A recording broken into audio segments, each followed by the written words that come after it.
তাদের মৃত্যু ঘটে থাকে। যেমন অধিকাংশ প্রবাসী তারা হার্ট অ্যাটাক করে, ব্রেন স্ট্রোক করে এবং বিভিন্ন ধরনের রোগ তাদের শরীরে বাসা বাঁধে। কারণ কি জানেন?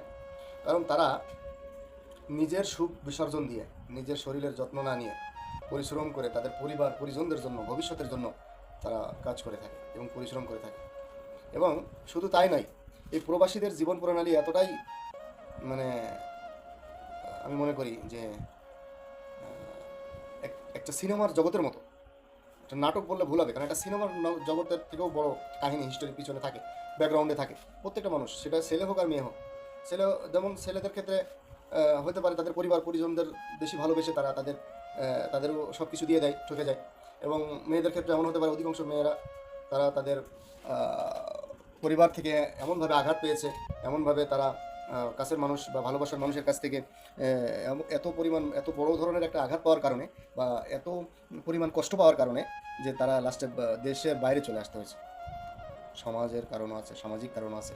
এবং অধিকাংশ সমাজ ব্যবস্থাটা আমাদের গ্রাম বা আমাদের দেশে সামাজিক ব্যবস্থাটা এতটাই জঘন্য, যেটা নিজেদের নিজেদের ও, তৈরি করা মত এবং পথ, এই মতদর্শ একটা অধিকাংশ মানুষের জীবন বিষণ্ণ করে তুলেছে এবং অধিকাংশ ছেলে মেয়েদের জীবনও নষ্ট করে দিয়েছে।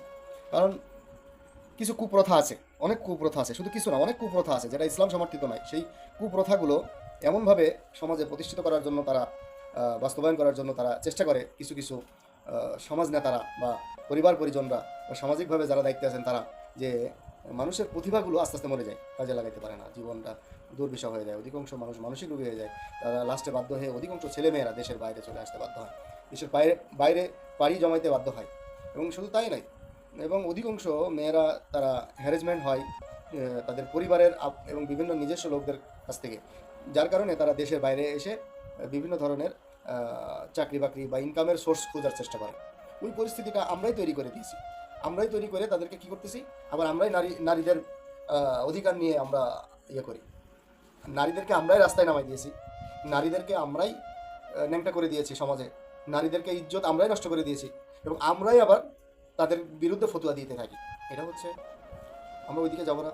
আমরা কথা হচ্ছে অধিকাংশ আমাদের ভাই বোনেরা এই প্রবাস জীবনে প্রবাসী হওয়ার কারণ বিভিন্ন দেশের এবং দেশের মানুষের প্রভাব আছে, যার কারণে আজকে তাদের জীবনটা আজকে বিষণ্ণ এবং দুর্দশা।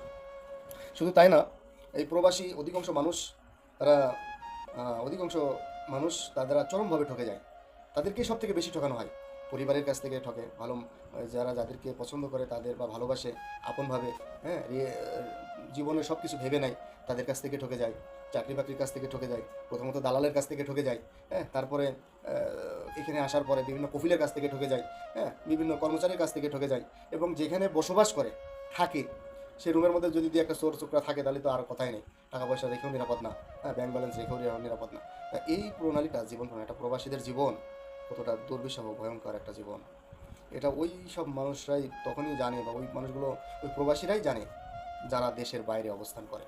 এবং দেশের যারা থাকে বা আমাদের পরিবার পরিজনরা তারা মনে করে, হাই হাই, প্রবাসে মনে হয় শান্তি আর শান্তি, টাকা আর টাকা, মানে টাকা গাছে ধরে রয়েছে, আমরা ছিঁড়ে ছিঁড়ে খালি দিতেছি দিতেছি, হ্যাঁ, পাহাড়ের উপরে পাথরের মধ্যে টাকা পড়ে থাকে।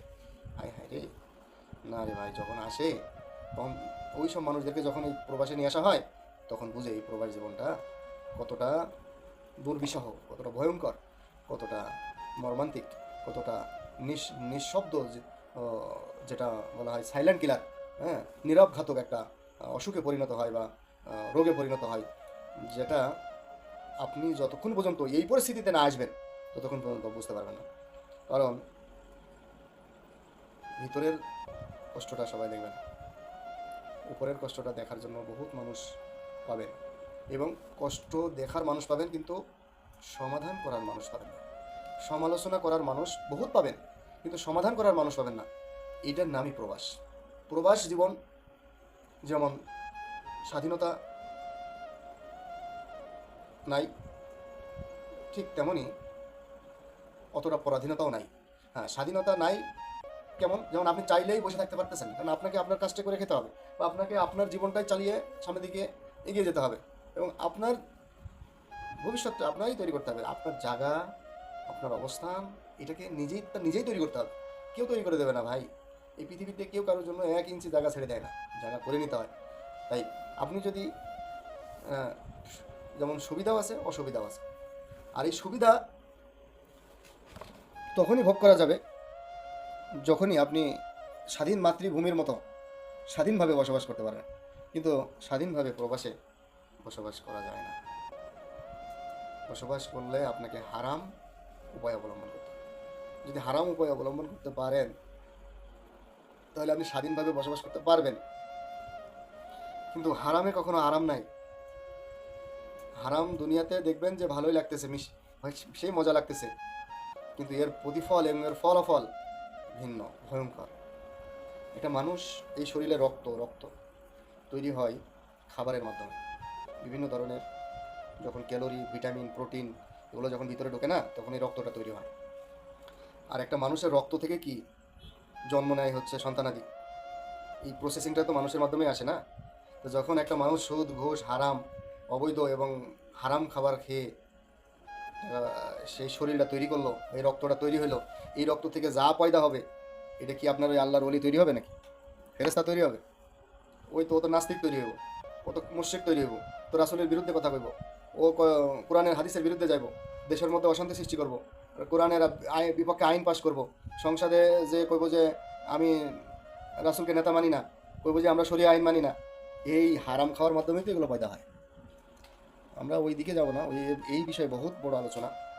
আমরা ওই না, আমরা চাইতেছি আমাদের প্রবাসীদের জীবন। আমি মনে করি যদি কোনো প্রবাসী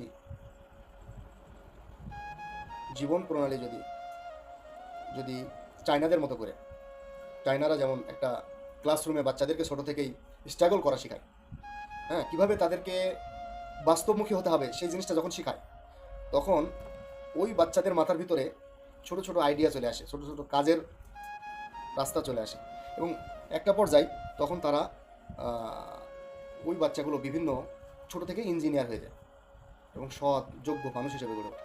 বাপ মার কোনো কিচ্ছু করা লাগে না। আমাদের বাচ্চাদেরকে মোবাইল দিয়ে দিয়ে টিকটক শেখানো হয়, আমাদের বাচ্চাদেরকে মোবাইল দিয়ে তাদেরকে গেম শেখানো হয়, গেম খেলে। এই যে গেমটা চায়নার বাচ্চারা তৈরি করে দিছে, ওইটা আমাদের বাচ্চারা দেখে দেখে বড় হয়।